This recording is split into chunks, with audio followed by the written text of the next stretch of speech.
एम्पायरिंग के शोबे में पाकिस्तान का नाम रोशन करने वाले असद रऊफ हरकतें कलबबंद हो जाने के बाइस इंतकाल कर गए। दुनियाई क्रिकेट के लिए असद रऊफ की खिदमत नाकाबिले फरामोश हैं। फर्स्ट क्लास क्रिकेटर से वर्ल्ड क्लास एम्पायर बनने का सफर तय करने वाले असद रऊफ ने मयारी एम्पायरिंग से न सिर्फ शोहरत हासिल की बल्कि उन्होंने खूब दौलत भी कमाई और बादशाहों की तरह जिंदगी गुजारी। असद रऊफ कितने अमीर थे, एम्पायरिंग छोड़ने के बाद उनका जरिया आमदन क्या था, उनके पास कितने बंगले और गाड़ियां थीं, ये सब कुछ हम बताएंगे आज की इस वीडियो में।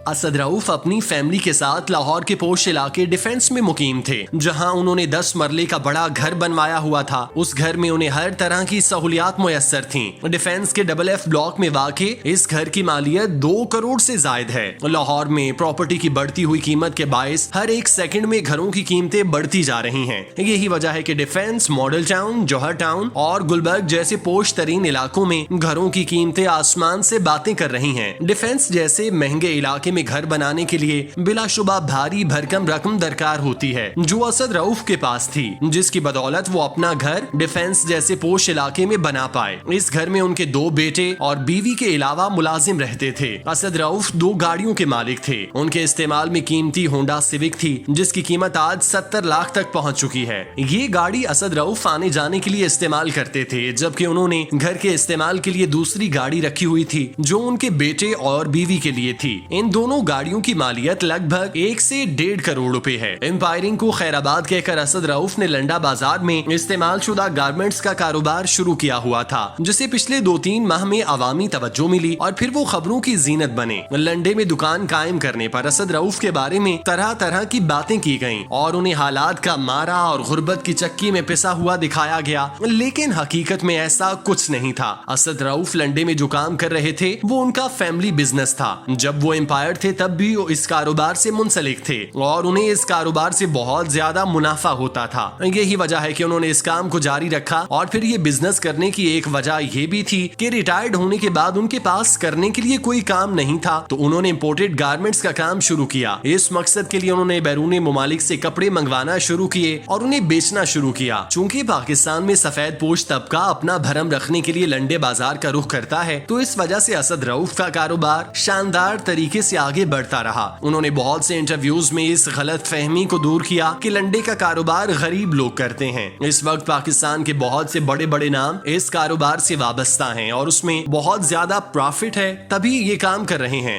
असद रऊफ का कारोबार वक्त के साथ साथ इतना वसी हो गया कि उन्होंने अपनी दुकान के साथ मजीद 2 दुकानें खरीदी हुई थी और वहाँ पर अपना माल रख कर बेच रहे थे। वो इस कारोबार से इस कदर पैसे कमा रहे थे कि उन्होंने अपने एक बेटे को अमेरिका पढ़ाई के लिए भेजा। वो ग्रेजुएशन मुकम्मल करके वतन वापस आया। ये सब कुछ लंडे के कारोबार से मुमकिन हुआ, जिसके बारे में लोग तरह तरह की बातें करके उन्हें गरीब और मफलूकुल हाल करार देने की कोशिश कर रहे थे। असद रऊफ ने अपनी जिंदगी को बेहतरीन तरीके से गुजारा। जब वो शोहरत की बुलंदियों पर थे तब भी उनके शाहाना अंदाज थे। जब उन्होंने क्रिकेट की रंगारंग दुनिया को छोड़कर अपने कारोबार को तरजीह दी तब भी वो ठाठ बाट कायम रखने में कामयाब रहे। असद रऊफ के बारे में कहा जाता है कि वो रंगीन मिजाज थे। उन्हें ऐशो इशरत के साथ जिंदगी गुजारने का शौक था। यही वजह है कि जब वो भारत गए और उन्हें आईपीएल में एम्पायरिंग का मौका मिला तो उनके साथ कई तनाज़ात जुड़े। कभी उन पर मैच फिक्सिंग का इल्जाम लगा तो कभी भारतीय मॉडल की जानिब से शादी का वादा करके ज्यादती का मुजरिम ठहराया गया। असद रऊफ पर लगाए जाने वाले इल्जामात में कितनी सदाकत थी ये सब लोग ही जानते हैं। तहम उनकी जिंदगी के इस पहलू पर बात करने का मकसद सिर्फ और सिर्फ ये है कि उन्होंने हमेशा सुकून और लग्जरी लाइफ को तरजीह दिया। उन्होंने एम्पायरिंग से कमाए जाने वाले पैसे को अपने कारोबार से दुगना किया और अपने बच्चों और बीवी के लिए आराम और पुरसुकून मुस्तकबिल छोड़कर अगले जहान के मुसाफिर बन गए। अल्लाह पाक असद रऊफ के दराजात बुलंद फरमाए, आमीन।